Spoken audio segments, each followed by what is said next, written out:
présidente de la FCPE Paris et je suis là contre les fermetures de classes qui ont été annoncées sur l'ensemble de l'académie et particulièrement dans le 18e.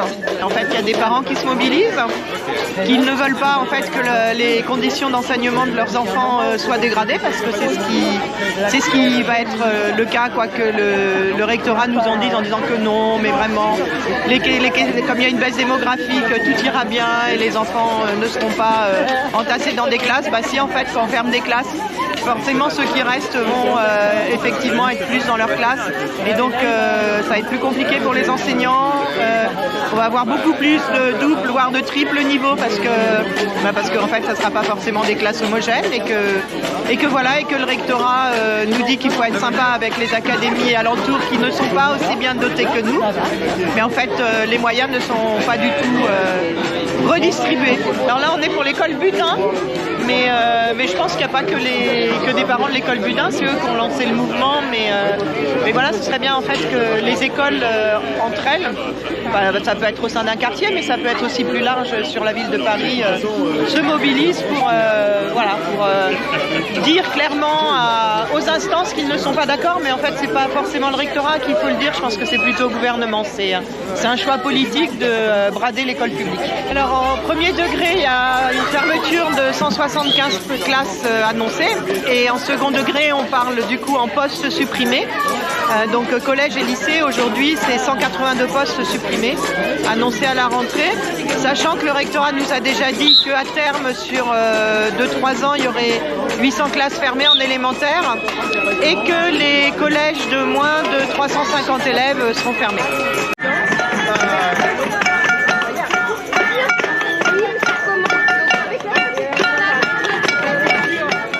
Ça rejoint un mouvement beaucoup plus global parce que ce à quoi on assiste en ce moment, c'est à une volonté de l'éducation nationale de fermer des classes de manière assez comptable. Il y a un seul chiffre qui vaut, c'est le nombre d'élèves par classe.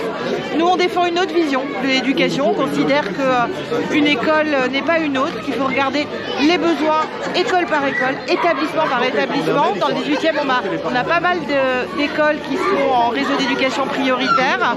Ça veut dire un besoin de moyens supplémentaires, ça veut dire des travaux collectifs qu'il faut soutenir, ça veut dire des effectifs d'enseignants à maintenir et des classes qu'il faut maintenir. On a partout dans le 18e de plus en plus d'enfants qui dorment dehors, des situations sociales vraiment préoccupantes. Ça, on doit le prendre en considération.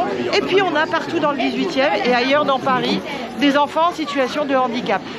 Rien que ces trois choses-là, les réseaux d'éducation prioritaire, le handicap, les situations sociales tellement compliquées que des familles et des enfants se retrouvent dehors, ça nécessite de regarder au-delà de la logique simplement comptable. Et donc je voulais d'abord vous remercier pour cette mobilisation, vous dire à quel point elle est importante, y compris pour cette année, mais y compris pour les années qui suivent. On est dans un moment de rupture dans nos relations, y compris les nôtres, avec le rectorat, avec l'éducation nationale. Pendant des années, on a eu des conversations structurées, intéressantes, d'ailleurs toujours en acceptant que certaines classes ferment, parce qu'il y a des endroits où il y a moins d'élèves, c'est logique que c'est des classes ferment, en obtenant que des classes ouvrent ailleurs. Et on a vu cette année avec Karine à quel point ce dialogue avait disparu et à quel point la logique purement comptable est revenue en force, et c'est vraiment une nouveauté.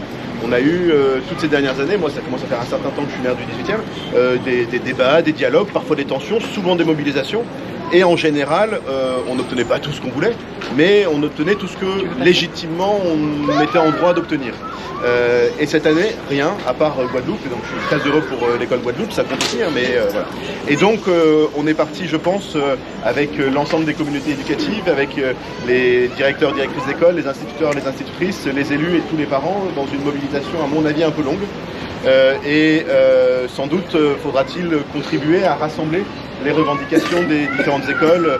On était hier à une réunion à l'école Flocon, il y a eu la réunion qui s'est tenue sous la présidence de la FCPE à la mairie, et nous on a vocation à contribuer à vous donner les moyens de cette mobilisation, à la faire, à en être aussi les porte-parole, mais clairement notre porte-parole là ne suffit plus. Et le dialogue qu'une mairie peut avoir avec le rectorat ne suffit plus. Même quand il est intelligent, même quand il est fondé, même quand il est fondé sur les situations des différentes écoles. Et ce qui est très frappant dans ce moment, c'est que les réalités d'aucune école ont été prises en compte, ni au CDEN, ni dans des discussions qu'on a eues, quand on disait oui mais dans telle école il se passe ci, dans telle école il se passe ça, dans telle école par exemple il y a des enfants à la rue, tout ça.